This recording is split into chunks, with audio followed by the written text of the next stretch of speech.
resulta entonces que Europa se fue un poco a la economía de Lenin, que era aquello de a cada cual según sus obligaciones, cada cual según sus medios, cada cual que aporte según sus medios, cada cual le vamos a dar según sus obligaciones, que es sin duda un pensamiento antiguo en los partidos comunistas, porque el prevaleciente ahora es el de Deng Xiaoping, de 1979, que era ¿qué importa el color del gato si caza ratones?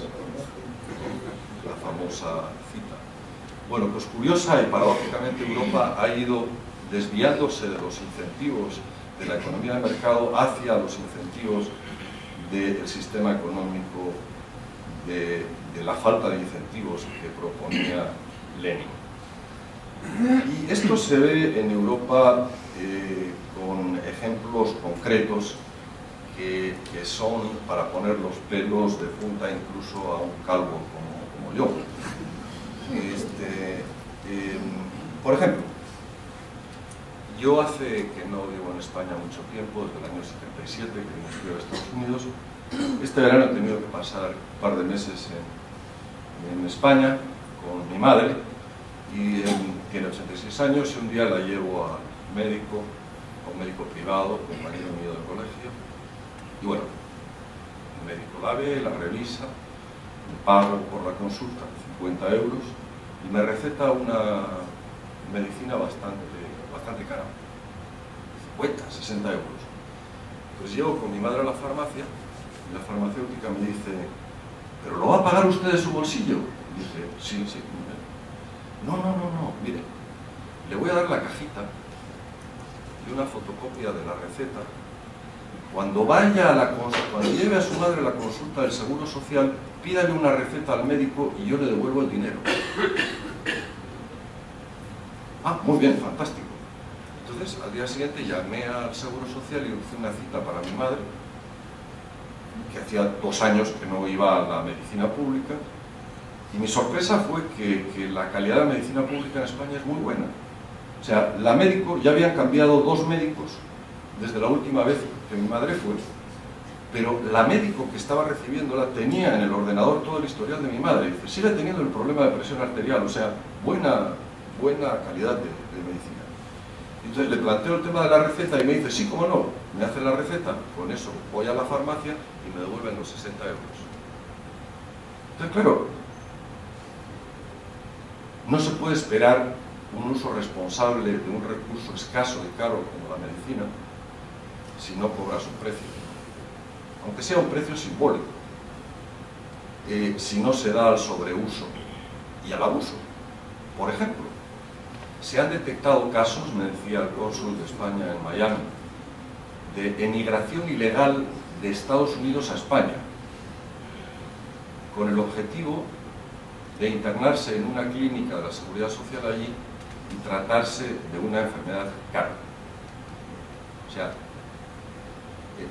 los norteamericanos siendo polizones, free riders, polizones del sistema de seguro social español. Lo mismo ocurre con los subsidios de desempleo. Yo conozco a gente que me ha dicho, voy a dejar el trabajo, me dan 2 años el subsidio de desempleo y voy a ir a viajar por el mundo. Bueno, el subsidio de desempleo no está para ir a viajar por el mundo, está para buscar trabajo, ¿no? Entonces, lo que esto está creando,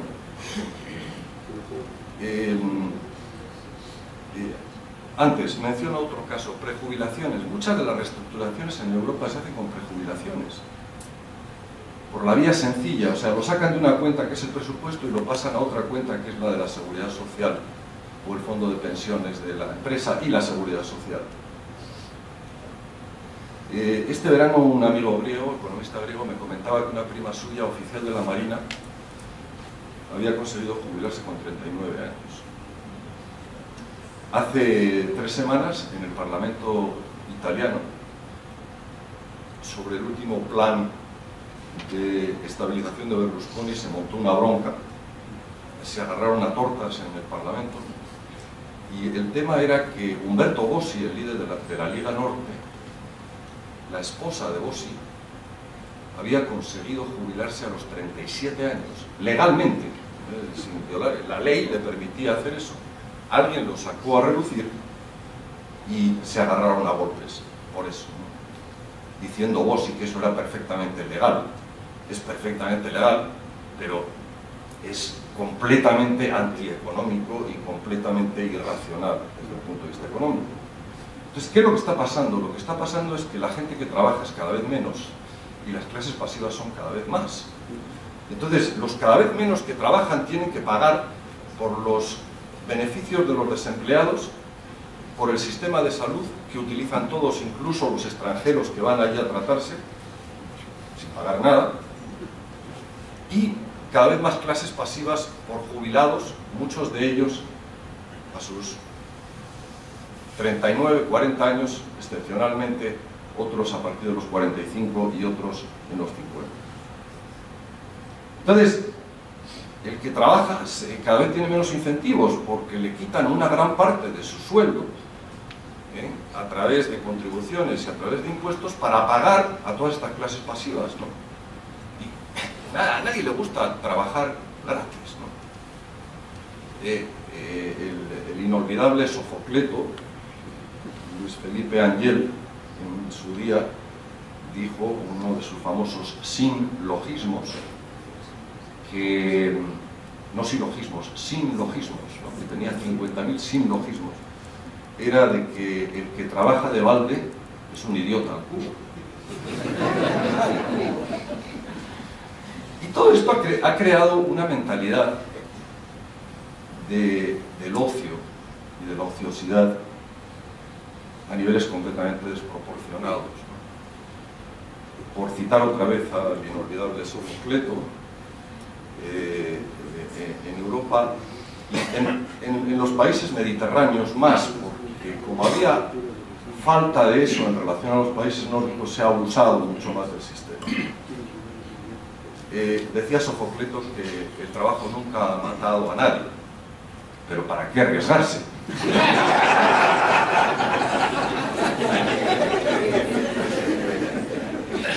Otro de los abusos ha sido el crédito, ¿no?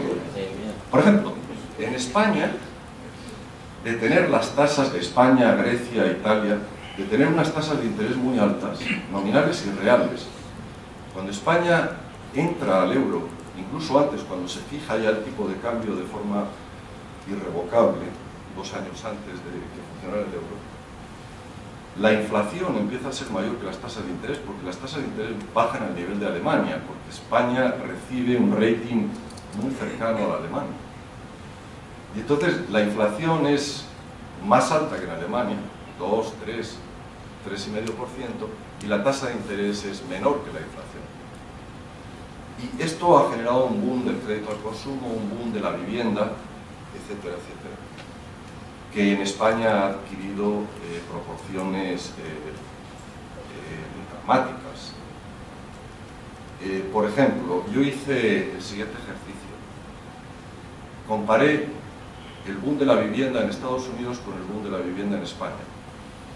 Y mi regla de 3 era la siguiente.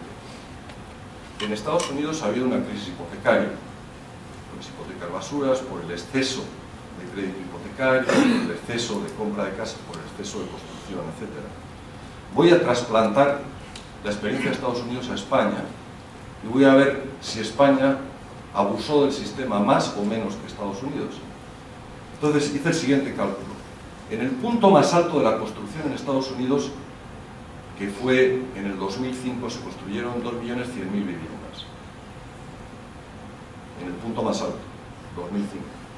Estados Unidos tiene 7 veces menos, España tiene 7 veces menos población que Estados Unidos. Entonces, 2.100.000 dividido por 7 son como 300.000. En España, 300.000 viviendas por año serían equivalentes a Estados Unidos 2.100.000 viviendas. Entonces, pongo esa línea y digo, ¿cuántos años ha excedido España esas 300.000 viviendas? 10 años. Desde el 98 hasta el 2007. ¿Por qué monto 3,5 millones de viviendas? ¿Cuál es el año de mayor construcción? El 2006, con 750.000 viviendas, más del doble que en los Estados Unidos y en el mundo. Claro, esas viviendas tienen, algunas de ellas, no todas, hipotecas, y esas hipotecas las tienen los bancos. Los bancos también tienen créditos a las empresas, también tienen créditos a promotores inmobiliarios, que están mucho más entrampados que los que deben las hipotecas, los créditos hipotecarios, y también tienen títulos de deuda pública. Las aseguradoras y las aseguradoras y los bancos, o sea, los inversionistas institucionales españoles tienen alrededor del 50% de toda la deuda pública española. Es decir, el problema de solvencia soberana y el problema de solvencia bancaria están relacionados. Cuando uno ve los datos de la deuda de España, Italia, Grecia, Alemania, se está excluyendo de ahí los avales y garantías que estos estados han dado a los bancos para que puedan emitir deuda en los mercados. Para que se hagan una idea, solo los bancos europeos, el año que viene, o sea, en los próximos 12 meses, tienen que refinanciar 700.000 millones de dólares. 700.000 millones de dólares. Más un monto probablemente el doble de eso que tienen que refinanciar los estados, o sea, los deudores soberanos. Entonces, aquí no estamos hablando de una crisis como la latinoamericana de los años 80 y 90, que hablábamos de decenas de miles de millones de dólares. Un listo una vez dijo, eso de miles de millones de dólares es muy complicado, los gringos le llaman billions, pero claro, billions en español son billones, 1 millón de millones. Entonces acuñaron el término millarda, que viene de milliard, en francés, ¿no? Entonces, millardas son miles de millones. La crisis latinoamericana fue de decenas de millardas. No suena bien, pero así le llaman. La crisis asiática y rusa del 97-98 fue de centenas de millardas. La crisis europea es de millones, El PBI del mundo, la producción total del planeta, es algo más de 60 billones de dólares. 60 billones de dólares. Y aquí estamos hablando de un tamaño de crisis, en términos numéricos, de alrededor de 4, 5, 6 billones de dólares. Los expertos dicen que nada por debajo de 4 billones como fondo de estabilización para calmar a los mercados en el corto plazo sería suficiente para poder combatir a los especuladores en los mercados de deuda. Y eso no sería una solución. La solución es el ahorro, porque el problema es que hay un excesivo apalancamiento en los intermediarios financieros, o sea, excesivo endeudamiento en los bancos y en las economías familiares y en los estados soberanos. Es decir, solo con el ahorro se va a solucionar, y esto es un tema no es un tema de hoy para mañana, es un tema de años. No hay plan de rescate, se hace el camino al andar, como decía. La próxima iteración la tenemos el día 9, están muy asustados porque Italia ya pasó, la prima de riesgo de su deuda ya pasó el umbral que tenían Portugal e Irlanda y Grecia cuando tuvieron que ser rescatados, y España ha estado rondando. Se habla de una tasa de interés del 7%, que es una prima de riesgo como de 500 puntos base, o sea, 5% sobre el 2% de los bonos alemanes. Entonces, la enésima iteración, como digo, es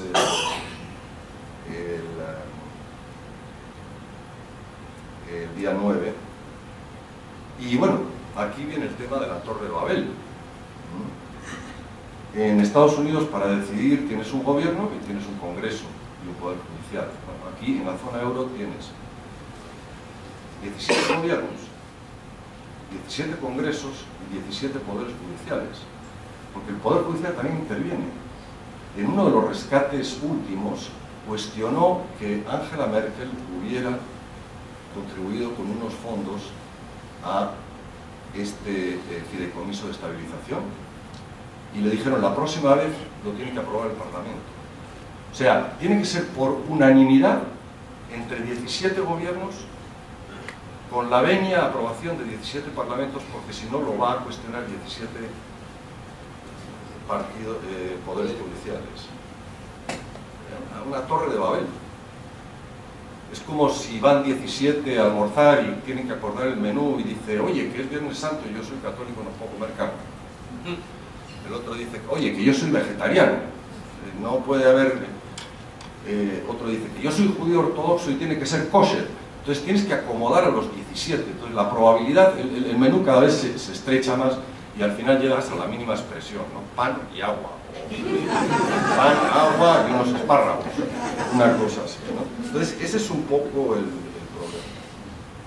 No hay rescate. Ayer un amigo economista de Merrill Lynch, Bank of America, en su nota diaria, Atanasios Bambakidis, que me la manda diariamente, decía, plan de rescate, el problema es que no hay plan de rescate.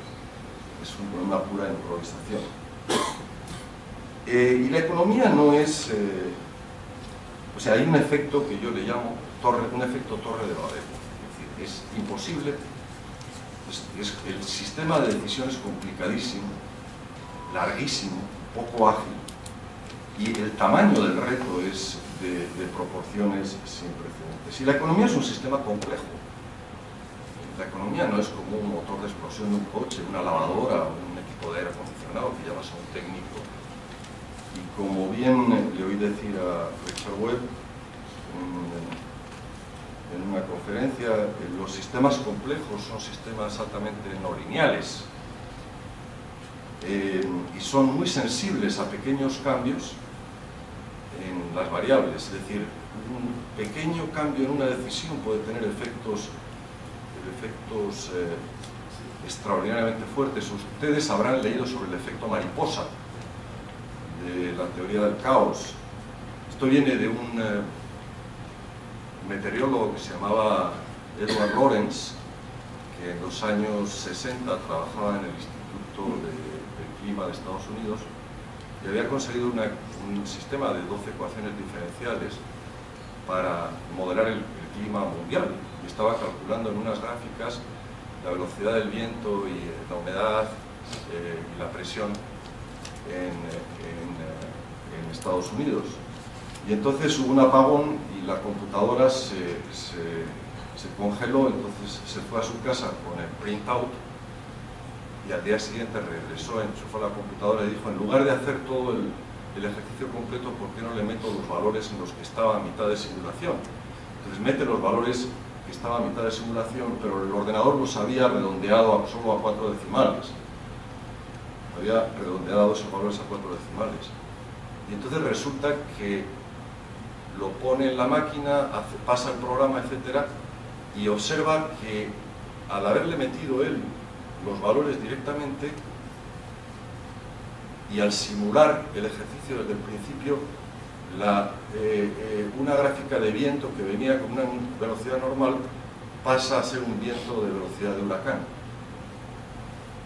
Y eso es por el efecto mariposa, ¿no? Que después en la literatura y en la prensa se ha vendido como una mariposa en Brasil que aletea un poco más fuerte y que causa un huracán en Estados Unidos. Esa es la dinámica de los efectos de los procesos complejos. Es un poco como la vida. Cuando uno opta por un camino, la posibilidad de rebobinar, volver atrás y volver a recorrer sin errores otra ruta es imposible. Es decir, cada ruta futura está determinada por las rutas que has tomado en el pasado. Y eso ocurre en economía. Y aquí estamos ante una situación en la que la probabilidad de un efecto catastrófico es altísima. Saben ustedes que ha popularizado mucho esto el escritor, trader, matemático y filósofo de origen libanés, norteamericano de origen libanés, Nissim Taleb, en el Cisne Negro. Cisne Negro es un evento catastrófico de baja ocurrencia, ¿no? Un desastre por una combinación muy desafortunada de riesgos. Y ahí es un poco donde... ¿Por qué cisne negro? Porque hasta que llegan los holandeses a Australia en el siglo XVII, todos los cisnes que se habían visto eran blancos. Y entonces, si cada cisne nuevo que aparece es blanco, la teoría era que los cisnes son blancos. Entonces llegan a Australia y hay cisnes negros. Entonces el primer cisne negro que ven destruye la teoría de que los cisnes son blancos. Entonces un cisne negro es un evento de baja probabilidad de ocurrencia con efectos catastróficos, lo que llaman los estadísticos tail risk, el riesgo de cola en la distribución. Y ese riesgo catastrófico, como digo, sería de billones de dólares y tendría implicaciones espeluznantes y devastadoras para la economía mundial. Y de ahí no se salva nadie. Entonces, una de las posibilidades es, si esto estalla y no lo controlan, es la congelación global de las relaciones financieras y una depresión como la que no hemos visto ni en los años 30, ni por supuesto todas las crisis que ha habido después de la Segunda Guerra Mundial.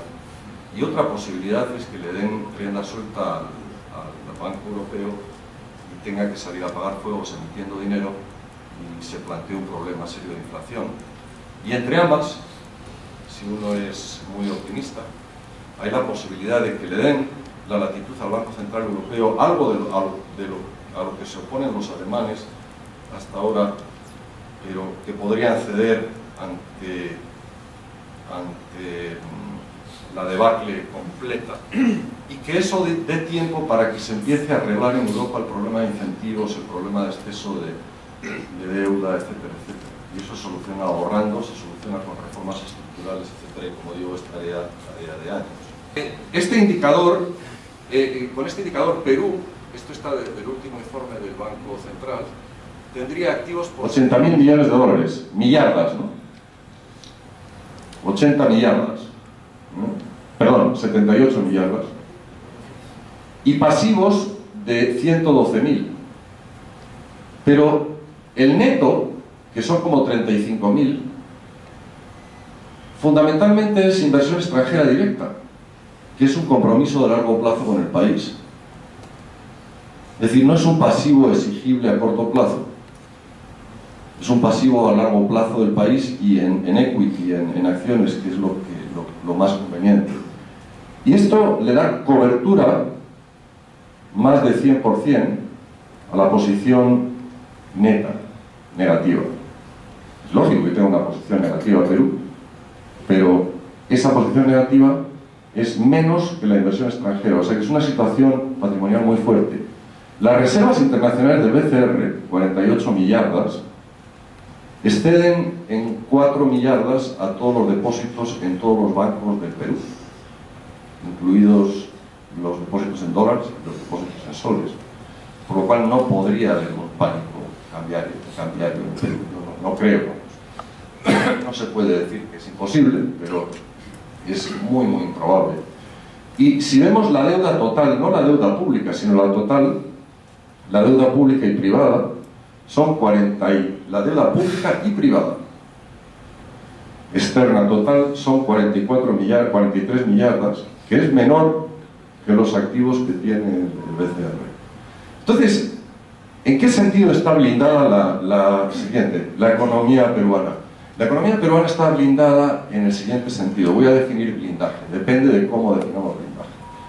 Si definimos blindaje de la siguiente forma: una economía está blindada si es inmune o tiene la fortaleza para superar cualquier pánico bancario, cambiario, cualquier crisis cambiaria, cualquier crisis monetaria, etc. En ese sentido, yo creo que la economía peruana está blindada. Es decir, va a ser una de las pocas economías del mundo en la cual la crisis internacional, incluso en el peor escenario, el Perú podría mantener la estabilidad monetaria bancaria, que no es poco, Y ahí hay que dar crédito pues yo diría que a todos los funcionarios del Banco Central, del Ministerio de Economía de los últimos 21 años, ¿no?, que han hecho esto posible, ¿no? Y por supuesto al anterior de la actual crisis más de narices. extraordinario. 5 de agosto del 90. Claro, no, el 7 de agosto. 7 de agosto del 90. Plan de estabilización en que participó Carlos Amat con nuestro común amigo Juan Carlos Hurtado Miller. Cuentan una anécdota ahí, si puedo contar un chiste. En cierta ocasión, por aquellos días, estaba yo en Chacarilla, en casa de Juan Carlos, y estaba preparando el discurso famoso del 8 de agosto, y el que hizo el borrador del discurso era Felipe Ortiz Ceballos. ¿Quién otro podía escribir un discurso en una situación como esa? Fofo. Y entonces resulta que viene la empleada de la casa y le dice: ingeniero, le llama el doctor Carlos Torres y Torres Lara, que era el ministro de Trabajo entonces. Y Juan Carlos, que tiene mucha gracia, le dice: dígale que no se encuentra el ingeniero Juan Carlos Hurtado y Hurtado Miller. Bueno, en la economía peruana obviamente no está blindada en cuanto a tasa de crecimiento. Es decir, si viene la debacle, el efecto, incluso en el mejor de los escenarios posibles, el efecto en la economía peruana va a ser notable y fuerte. Y ya se está empezando a sentir. Y eso vendrá por caída en los precios de los minerales no preciosos, caída en las exportaciones no tradicionales, caída en los volúmenes de exportación de los metales no preciosos, probablemente también de la harina de pescado, probablemente también del café, etc.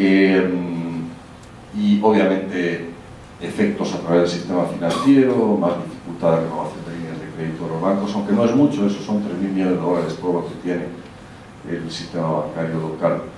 Por muchos conductos van a venir efectos a la economía real.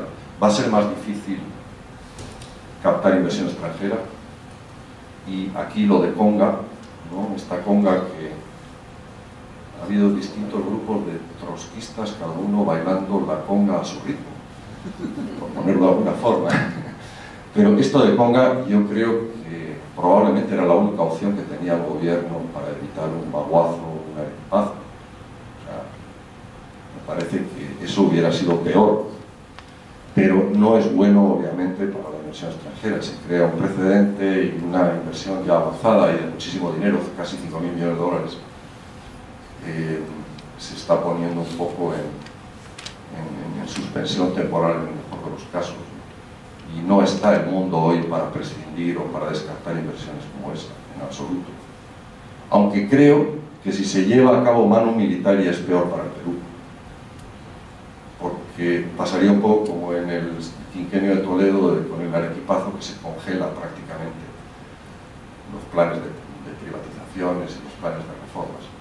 Entonces, como digo, la economía peruana está blindada en cuanto a crisis financiera, monetaria, cambiaria, pero no está blindada en cuanto a crecimiento. Fíjense aquí cómo desde el tercer trimestre del año pasado viene cayendo la tasa. Esta es la tasa de crecimiento intertrimestral de la inversión privada. Fíjense cómo viene cayendo, de 28% a 8%. Siguiente.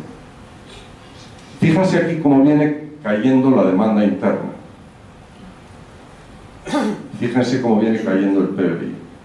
O sea, la demanda interna viene cayendo en parte por la mala situación internacional. La demanda interna no es independiente de la situación internacional y de las variables externas.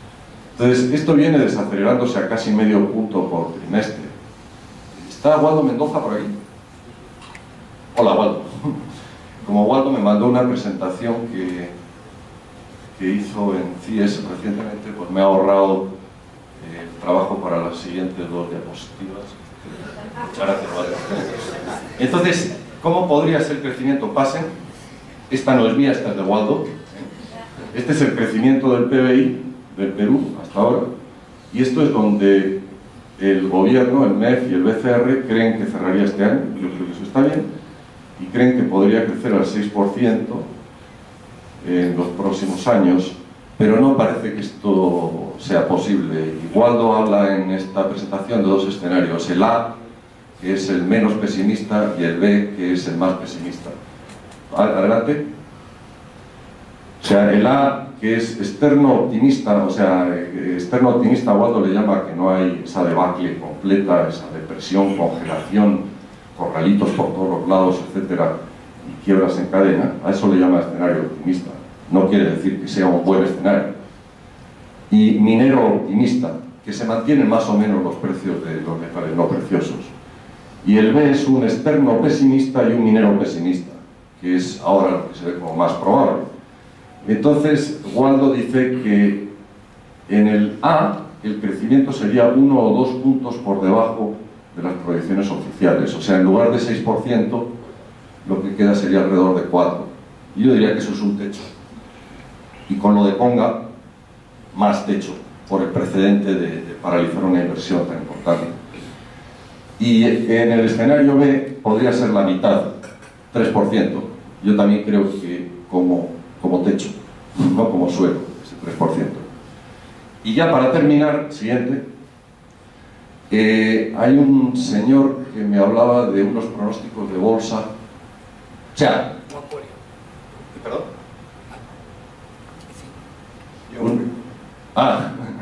¿Se llama? Juan Moria. Juan Moria. Bueno, estaremos de acuerdo en que mis pronósticos de bolsa y económicos son mejores que mis pronósticos políticos, ¿no? O sea, maldigo el día en que me metí en los pronósticos políticos, porque parecía que Kuczynski iba a ganar en primera vuelta. Les prometo que ya no lo vuelvo a hacer. No voy a hablar más de política. Pero en los económicos creo que he estado bastante acertado, o que he acertado más veces de las que he errado. ¿No, Waldo? Más o menos. Bueno, señor Moria me decía de mis pronósticos de bolsa. Bueno, un amigo trader me vino con esta gráfica. Me dijo, oye, mira, este es el índice de la bolsa de Estados Unidos y compara el periodo de abril del 2007 a marzo del 2009, el rojo. Es decir, justo antes, hasta aquí, justo antes de la gran caída en el 2008. Se compara este periodo, abril 2007 a mayo del 2008,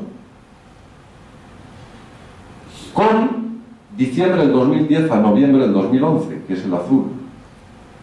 Y como pueden ver ustedes, son igualitas, ¿no? Igualitas. Aquí, muchos, cuando empezó a caer, muchos que tenían acciones y tal, se emborrachaban para olvidar, ¿no? ¿Qué puedes hacer? La botella, el amigo de siempre. Que decía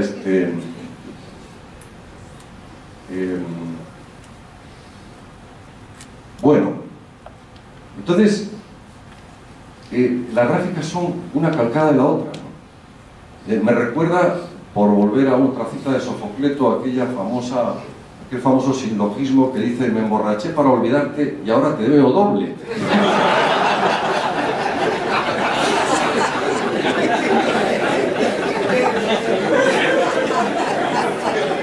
Bueno, estamos aquí, con los años uno cada vez cree menos en las coincidencias, cada vez cree menos en las coincidencias y mucho menos en una coincidencia como esta, ¿no? Y no es buen augurio. Esperamos que este paralelismo empiece a romperse a partir de ahí. Y con eso acabo, y si hay algún tiempo para preguntas, les agradezco su atención. Muchas gracias.